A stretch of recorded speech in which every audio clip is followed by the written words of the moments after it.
Everyone, जय माता दी सभी को। कैसे हैं आप लोग? माता रानी की कृपा से स्वस्थ होंगे, यही उम्मीद है। माता रानी आप लोगों पे हमेशा कृपा दृष्टि बनाए रखे। तो आइए जानते हैं, सावन का सबसे पवित्र महीना चल रहा है। इसमें सावन के महीने में ऐसी वस्तुएं कौन सी हैं जो भोलेनाथ पर चढ़ाई जाती हैं और नहीं चढ़ाई जाती हैं। अगर भोलेनाथ का हम अभिषेक कर रहे हैं, रुद्राभिषेक कराते हैं अपने घर में, उससे क्या होता है, अगर नहीं कराते तो उससे क्या होता है अपने घर में, आइए जानते हैं। सबसे पहले भोलेनाथ का सावन के महीने में श्रृंगार जरूर करना चाहिए, हर किसी को करना चाहिए। तो ये बात मेरी क्लियर हो गई है आप लोगों को। अब आता है रुद्राभिषेक से हमें क्या मिलता है।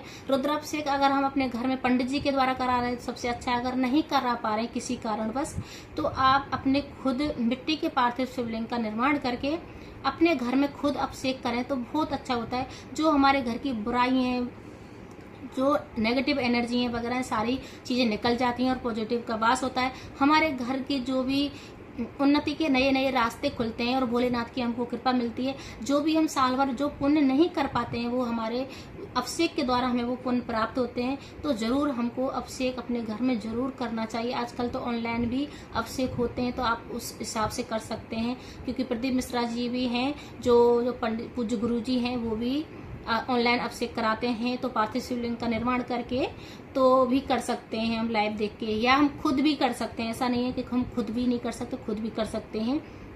अगर आप देश विदेश कहीं भी रह रहे हैं, आपके पास मिट्टी नहीं है, तो आप बर्फ का भी, जैसे पानी से बर्फ जमा के आप उसका भी शिवलिंग बना के उनका भी अभिषेक कर सकते हैं। रुद्राभिषेक दही, दूध, शहद और गन्ने का रस से और चंदन से, जो पीला चंदन आता है उससे लेपन जरूर करना चाहिए भोलेनाथ का।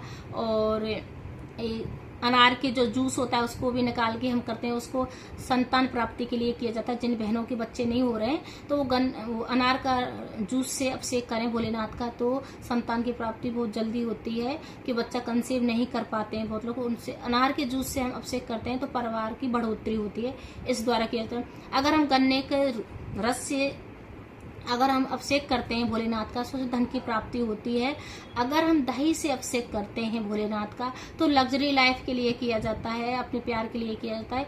तो आपकी जिस कामना से कर रहे हैं, तो आप किसी भी चीज से अभिषेक कर सकते हैं। इत्र से भी हम अभिषेक किया जाता है, और पीला चंदन एक लोटे में डाल के भी अभिषेक किया जाता है, वो जल्दी विवाह के लिए भी किया जाता है।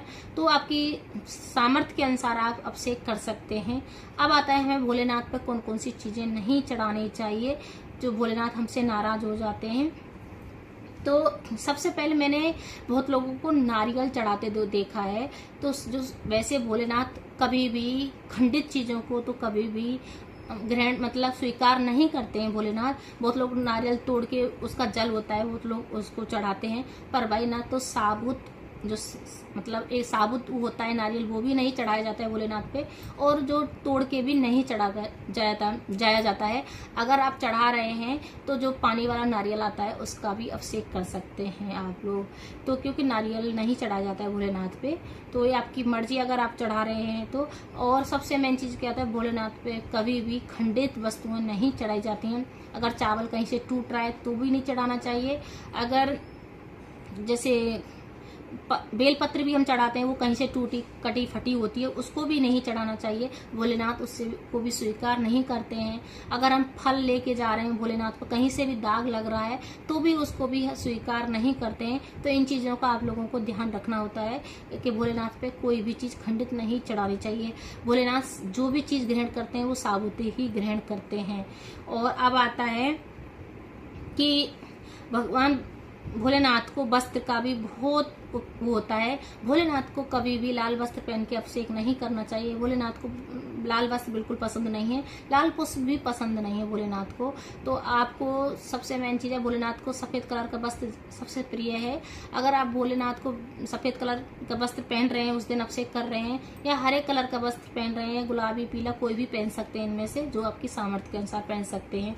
अब आता है, बहुत लोगों को फूल का भी नहीं पता होता है कौन सा फूल भोलेनाथ पे चढ़ाया जाता है, कौन सा नहीं चढ़ाया जाता।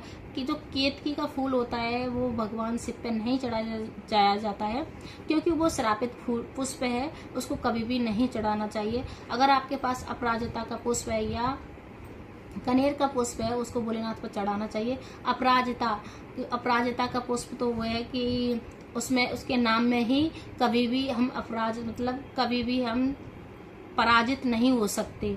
तो इसी फूल को जरूर चढ़ाना चाहिए, जो ब्लू कलर का आता है उस फूल को जरूर चढ़ाना चाहिए भोलेनाथ पे। अगर मेरी वीडियो थोड़ी सी भी अच्छी लगी हो, तो यूजफुल लगी तो लाइक करें, शेयर करें। हर हर महादेव कमेंट में जरूर लिखें। जय माता दी सभी को।